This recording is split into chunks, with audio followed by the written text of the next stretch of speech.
तो middle east में अब युद्ध का मैदान बदल गया है। ईरान असली लड़ाई जमीन पर नहीं बल्कि पानी में लड़ रहा है और पानी में ईरान ने ट्रंप की एक ऐसी नस दबा दी है कि डोनाल्ड ट्रंप अब छटपटाने लगे हैं। ट्रंप दूसरे देशों से मदद की भीख मांगने लगे। हॉर्मुज में ट्रंप किन देशों से जल्द सेना भेजने को कह रहे हैं, ये रिपोर्ट देखिए। यह हमला समंदर में हुआ। ये आग वहां लगी जहां चारों तरफ पानी है, लेकिन इसके बाद भी ये आग बुझ नहीं सकती।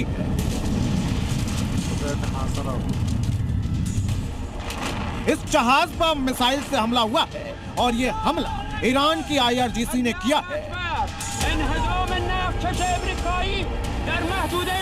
जहां पर हमला हुआ है वो हॉर्मुज स्ट्रेट है, जिसका रखवाला ईरान है और जिस तेल टैंकर पर अटैक हुआ है वो अमेरिका का बताया जा रहा है, जिसे ईरान ने मिसाइल दागकर समंदर में डुबा दिया।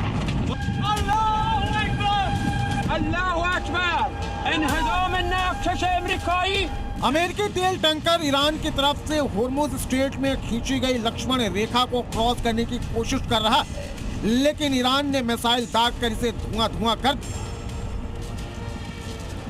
ईरान भी तो 4 दिनों से हॉर्मुज में 6 जहाजों को टारगेट कर चुका है, समंदर में ही मिसाइल दागकर डुबा चुका है।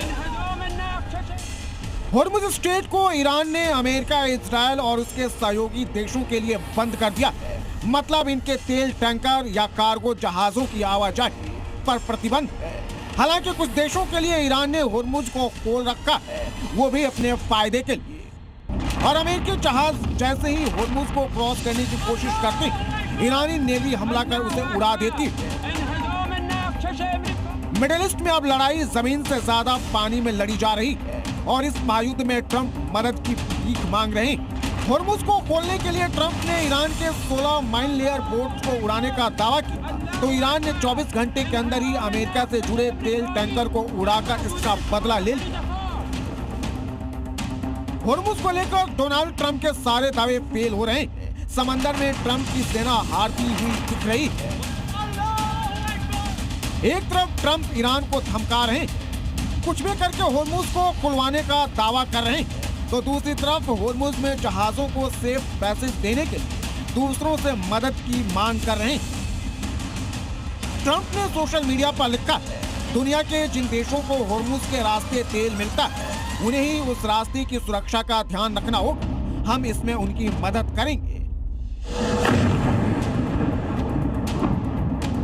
एक तरफ ट्रंप ईरान को घुटने पर लाने का दावा कर रहे हैं, तो दूसरी तरफ वो हॉर्मुज में अपनी जहाजों को सुरक्षित निकाल भी नहीं पा रहे हैं। हॉर्मुज में जहाजों को स्पॉट करने के लिए अमेरिका ने USS अब्राहम लिंकन को भेजा, लेकिन ईरान के मिसाइल अटैक को देखते हुए उसे अरब सागर में ओमान की खाड़ी के पास ले जाना पड़ा। अब ट्रंप ने हॉर्मुज पर पूरी तरह से कब्जे के लिए USS त्रिपोली को भेजा है, वो भी 2500 मरीन के साथ। USS त्रिपोली को भेजने का मतलब साफ है कि अमेरिका ग्राउंड ऑपरेशन की तैयारी में है। सवाल यह कि दो युद्धपोत ईरान को घेरे हुए, जब USS गेराल्ड आर फोर्ड भी अरब सागर में मौजूद है, तो फिर USS त्रिपोली की जरूरत क्यों पड़ गई?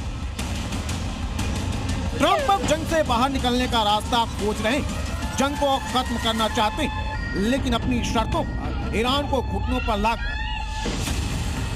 अब ईरान USS त्रिपोली को भी हॉर्मुज से दूर भगाने की तैयारी कर चुका है। ये अटैक बोट्स जो समंदर में हवा की स्पीड में चलते हुए भी मिसाइल दागकर बड़े से बड़े युद्धपोत और टैंकर को नुकसान पहुंचा सकते हैं। ईरान के पास ऐसे 500 से ज्यादा अटैक बोट जो समंदर में किसी को भी डुबा देने का मात्रा रखते हैं। इसके अलावा ईरान समंदर किनारे ऊंची पहाड़ियों पर ड्रोन और मिसाइल को तैनात कर रखा है। जैसे ही किसी जहाज की मूवमेंट होती है, वो उसे मिसाइल दागकर उड़ा देता है। Bureau report,